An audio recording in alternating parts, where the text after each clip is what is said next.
Hello everyone, I'm Can. I'm a PhD student in the Safari Research Group led by Professor Onur Mutlu at ETH Zurich. Today I'll be presenting our work AirLift, a fast and comprehensive technique for remapping alignments between reference genomes. This work was co-led by Jeremy and me. So genome analysis is critical for many applications. And genome sequencing machines extract smaller fragments of the original DNA sequence known as reads.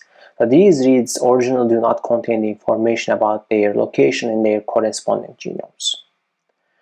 Reference genomes play a crucial role in genome analysis for finding these locations of reads that we didn't know earlier in the genome, and also identifying the differences in an individual's genome compared to a reference genome. To enable accurate analysis in the later steps of genome analysis, such as variant calling, reference genomes should be accurate and complete. However, reference genomes are not perfect. They contain errors, and there can be actually many unknown regions in the reference genome. So that's why reference genomes are updated regularly to their new versions. By doing so, we can correct the errors in the old version and also fill in the missing genomic regions. So whenever there is a new version of the reference genome, remapping the reads from an old reference genome to the new one can generate a novel information, as now the genomic differences can hopefully be identified more accurately, as we also highlight here, and any reads that were unmapped previously to the old reference genome can hopefully now be mapped using the new reference genome, which can also help us identify the novel information by using the new reference genome. So this figure shows four main types of changes that can exist between an old reference genome and the new reference genome. We also show them here with different colors. So some regions of the old reference genomes are completely removed in the new reference genome. So we call these regions retired regions. And also, similarly, the new reference genome can include completely new regions when they are updated. So we call these regions new regions. Some regions between these two reference genomes, as we expect, will remain unchanged in terms of the sequence content. However, their positions may still be shifted due to these retired and new regions that are either removed from the old reference genome or inserted to the new reference genome. And there are, of course, like some regions that include slight modifications, such as a few substitutions between two reference genomes.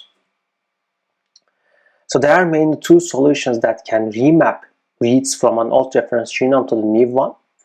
The first solution is to map all the reads from scratch using a read mapping tool such as a Minimap2 or BWA-MEM.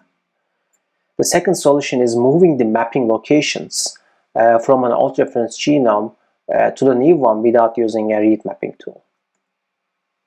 So let's look at the first solution. When mapping reads from scratch, all the previously mapped reads, as we show here, as well as any reads that are unmapped to the old reference genome, are used to fully map them to the new reference genome. So we collect all these set of reads, and then we use any read mapping tool, and then we simply map them to the new reference genome. So this approach provides a very accurate remapping with the cost of significant computational overhead. So let's look at why this is the case. So this is because read mapping maps reads to the entire genome. However, only a small portion requires a remapping, while a large portion remains unchanged between the old reference genome and the new reference. So remapping reads from scratch wastes a lot of computation due to the redundant read mapping on the unchanged regions. So the idea is that then can we leverage this information that there are some unchanged regions between an old reference genome and the new reference genome. So the second solution actually So this was the first solution.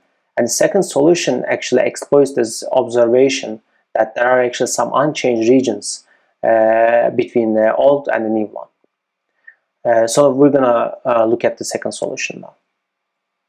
So we can avoid the redundant mapping of reads by moving these reads to their corresponding regions in the new reference genome. Such a moving updates only the position information of the map reads according to where the constant and the updated regions appear in the new reference genome.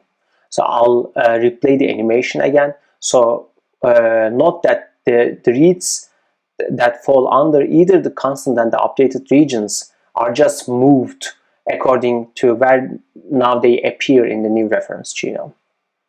So by doing this, the reads are remapped with minimal computation overhead because we don't now apply or perform costly read mapping, including sequence alignment. However, it generates inaccurate mapping due to the erroneous moving in the retired and new and also the updated regions. So this provides inaccurate mapping mainly because of two reasons. So first, the reads under the retired regions cannot be remapped because we essentially do not know where to map them because this particular region no longer exists in the new reference genome, so we cannot move the reads here. For the second, the reads under the updated regions may cause bad remapping, as these reads may now be mapped to another region in the new reference genome due to the changes that the updated regions contain. So this means that we map the reads usually based on some alignment score that is calculated based on the insertions, deletions, and the substitutions between a read and the reference genome. And since the updated regions contain also slight modifications between the old and the new reference genome, this may mean that there may be some other region now in the new reference genome for a particular read, so that the particular read can be actually aligned better than its old position. So simply moving them simply moving their positions to the new reference genome is actually not sufficient, because there can be a better alignment score now for that particular read in any other region in the new reference genome. So we observe that a large portion of the mapping information is lost or inaccurate when moving the mapping locations. So let's move to the goal and key idea of our work. So our goal in this work is to accurately and quickly remap all the reads by either mapping or moving them from the old reference genome to the new reference genome. Towards this, we propose AirLift, which is based on two key ideas. AirLift avoids redundant read mapping for the constant regions, and it also quickly identifies and maps the reads that cannot be accurately moved. So I'll now describe our work. Now, this is the overview of AirLift. In high level, AirLift takes all the mapped reads in the old reference genome, as well as any unmapped reads that were unmapped to the old reference genome, and fully remaps them to the new reference genome with low computation overhead and accurate remapping. So AirLift has two main steps, which are AirLift indexing, which is an offline step, usually a one-time task, and AirLift mapping. So I'll now explain the indexing step. So AirLift indexing is, as I said, a one-time task that needs to be completed once whenever a reference genome is updated. The goal of indexing is to accurately identify all possible changes between an old and a new reference genome, which, as we also show here and as we also explained earlier, which are constant, updated, retired, and new regions. The indexing contains 8 steps. I'll now explain each of them briefly. So the first step performs global alignment between two reference genomes to identify exact matching regions, which are labeled as constant regions here. Then we extract read length subsequences or we call seeds from the remaining regions of the old reference genome that are not exactly matching to the new reference genome. So whenever these seeds can be aligned, the aligned regions correspond to the updated regions, as they show a high degree of similarity, although they do not exactly match in the first step. So we label those regions as updated regions because there's a high similarity between an old reference genome and the new one, although they are not exactly matching. So the regions without an alignment to the new reference genome is considered as the retired regions, as we cannot find a good alignment for the seeds that we extracted from this region, indicating that this particular region in the old reference genome no longer exists in the new reference genome. And similarly, the regions where no seeds are aligned in the new reference genome is also considered new region, because there is no seed in the old reference genome is aligning to that particular region in the new reference genome, meaning that this particular region in the new reference genome must be a novel region, a novel sequence introduced in the new reference genome. So however, these new regions can still share a high similarity in the constant regions of the old reference genome, because if you remember, we identified the constant regions by finding the exact matching regions between two reference genomes. But then the question is that now that this particular region is a novel sequence in the old reference genome, would the reads that were previously mapped to the constant regions be mapped to these new regions in the new reference genome with a better alignment score? So to answer this question also accurately, what we do is that we also extract again read-like sequences from the new reference genome and align them to the constant regions. So this helps us to again identify the regions that share a high similarity between the constant regions and the new regions in the new reference genome.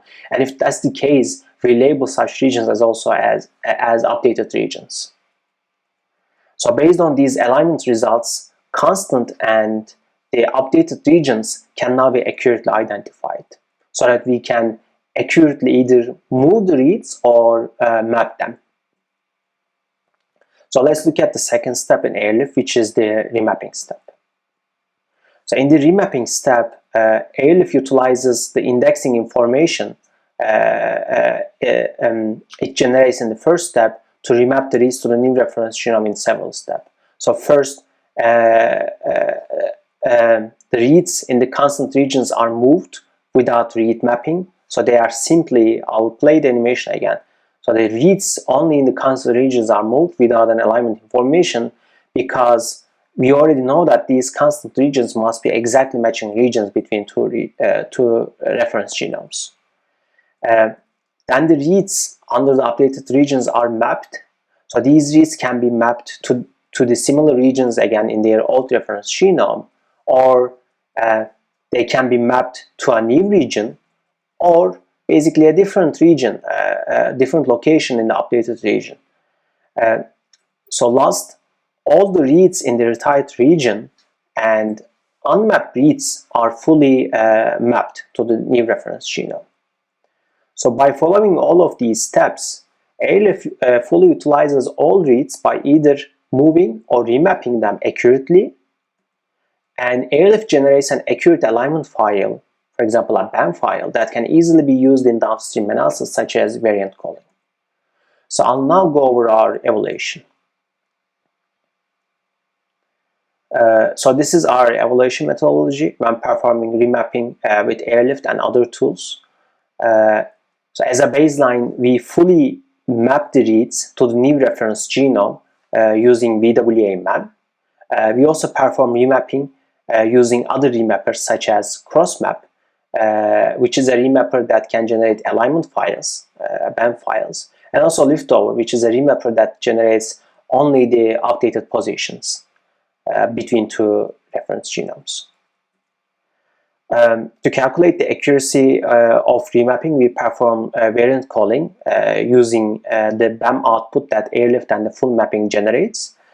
We note that crossmap and liftover are not capable of generating alignment files that can be used in downstream analysis. For example, crossmap cannot handle certain mapping flags during remapping, which raises issues actually in variant calling when using the GATK haplotype caller, a well-known variant calling tool. We evaluate AirLift using a comprehensive set of data sets and reference genomes. We have a human reference genome, and the oldest version is HG16 and the newest one is HG38, so we have in total 5 versions here. We also use the warm reference genomes. The oldest is CE2 and the newest is CE11. We again have 5 different versions. And we also evaluate using yeast. The oldest is SACCHR1 and the newest one is SACCHR3. We have 3 versions in total. So we evaluate the performance of full mapping and each remapping tool, as we show here with different colors. For each remapping tool, we remap the reads from old reference genome, as we indicate here, to the new reference genome, as we also indicate here on the x-axis. And the y-axis shows the execution time of each tool and also full mapping. So for full mapping, we map the entire set of reads fully to the new reference genome shown on the x-axis over here. For example, we map the read set that we use to the HG38 here directly, and for the warm genome, we map the reads to these particular reference genomes fully. So we observe that compared to full mapping, AirLift provides 2.6x to 6.7x speedup again compared to full mapping.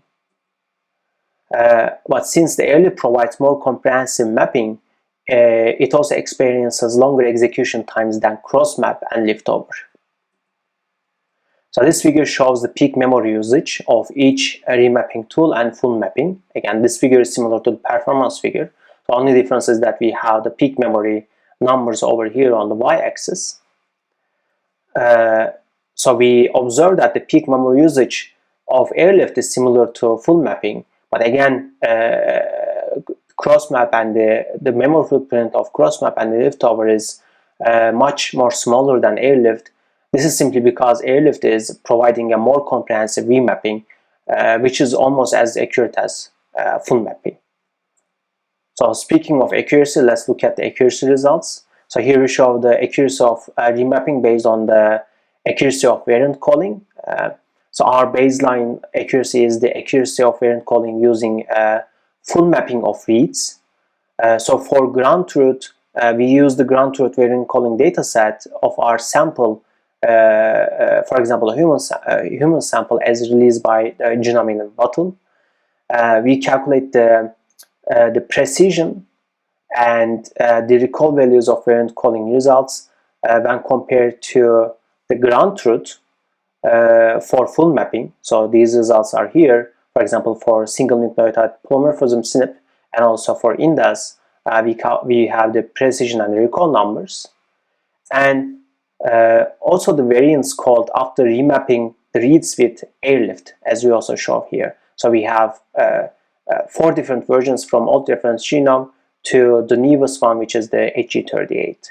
And we have the accuracy numbers for each remapping.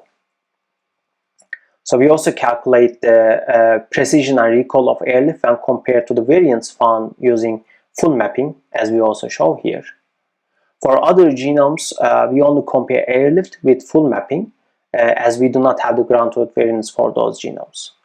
So we find that AirLift provides a comparable accuracy to full mapping without a significant performance cost. So when we look at the accuracy numbers of full mapping, which is shown here, they are significantly close to the accuracy numbers of AirLift, when moving the reads from the HG19 to the HG38. And let me summarize AirLift. Remapping to a new reference genome is either costly with full mapping or inaccurate when we're remapping them using cross-map or liftover. Accurately and quickly, our goal is to accurately and quickly remap all reads by either mapping or moving them from the old reference genome to the new reference genome. So AirLift does this in two steps, which are AirLift indexing and AirLift remapping. So in AirLift indexing, AirLift accurately categorizes and labels each region in the old reference genome compared to the new reference genome. In AirLift remapping, AirLift remaps a read to a new reference genome, or it quickly moves its position based on AirLift index. So the key results: AirLift consistently outperforms full mapping, as it provides 2.6x to 6.7x speedup over full mapping. And AirLift identifies SNPs and indels with precision and recall similar to full mapping. So you can reach our preprint here using the QR code here. And the source code is also fully available on our GitHub page, so you can also reach the source code, a link over here using this QR code or using this link. So with that, I'll conclude.